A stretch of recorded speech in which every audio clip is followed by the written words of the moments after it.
What up, everybody? It is Brett here, and today I'm not reviewing a jersey. In fact, I'm reviewing a TV show. It is currently in the top 10 on Netflix in America, and that is Jupiter's Legacy. And it is a comic book superhero show now. There is a comic book out. I don't know much about the comic book. I only know what I've seen from the TV show.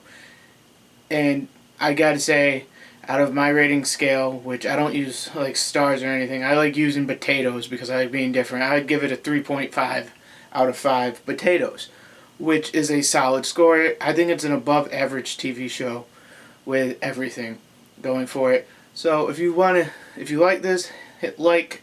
Don't forget to hit like, subscribe, and comment down your show you would like me to check out next. I'm not a big fan of horror, so just keep that in mind. But let's get to the summary. The summary of the show is that it takes place in two different timelines, in 1920 and in modern day. And in the 1920, you see how the older generation of superheroes in the modern day get their powers. And if you don't catch on to it, it can be a little bit confusing until near the end of the show, until the end of season 1 or volume 1 or whatever they're calling this first season. But it deals with their code, the older superheroes' code, kind of being challenged by the newer generation of superheroes, which are their kids, and how like Utopia is their version of Superman in the show, and his son kills somebody, and in his rule they don't, and the one rule is they don't kill. Well, his son did it, and it was justified in the show. Like, it was very justifiable of him killing the bad guy, but not in Utopia's mind, and in by their code.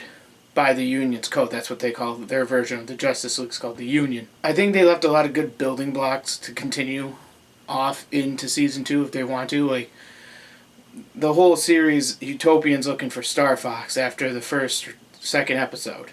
Star Fox was once part of the Union, left the Union, and now is a big bad in the show.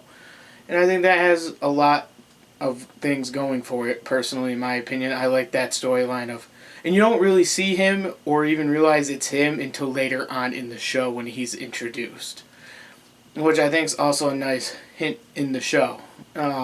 Summary-wise, though, is, I guess, the hit the last mark is that it's about this older generation trying to figure out how to make the media, the citizens happy, because at the time of this show's taking place, there are more superheroes dying than the bad people are dying. They're just getting locked up, but superheroes are dying.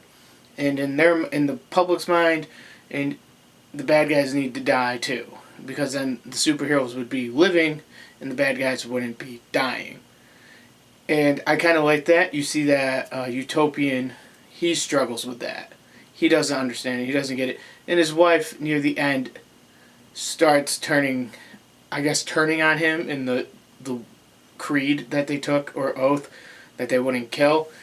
I believe she kills a bad guy to save a super person's life. And even Utopian is put into check when he has to save his son from a bad guy. The bad guy says, "Kill me or I kill him." That's the only way it happens.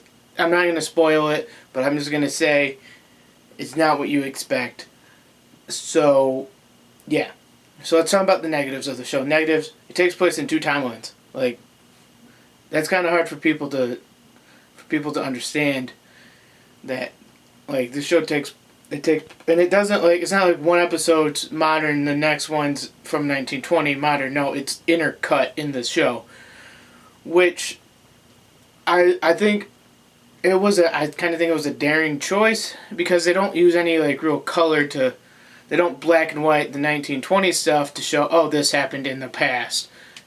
All they do is they use the lighting style from like the 1920s, what people would be having for lights in 1920, which I think kind of failed the show a little bit in that aspect of that. It made it a little confusing. At least for me, I got confused until I figured it out probably about halfway through the season. And then you also have in the ending. The ending, they Game of Thrones dust on the ending. It just wasn't good, in my opinion. I didn't like it. But, hey, it is what it is. Each their own. But let's talk about the positives. Positives, great character development in the whole show. Really showed these characters struggling, struggling with their thoughts, but developing as people and characters. And that's why I am excited to see season 2. Is I want to see where they go with these characters and how they all interact.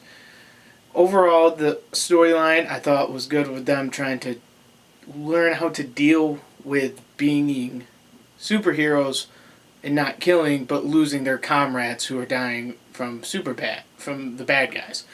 I do think that's a really good. But these are my thoughts. That's my summary. Those were the negatives. Those were the positives. Obviously, the positives were also in the summary because that's what I liked about the show was in the summary. I really liked it. Like I said, 3.5 potatoes out of 5. Like, comment down below your show you want me to watch. Remember, not a fan of horror, so probably won't watch horror. But like, comment, subscribe, all that jazz down below. Thank you for watching. Catch y'all next week.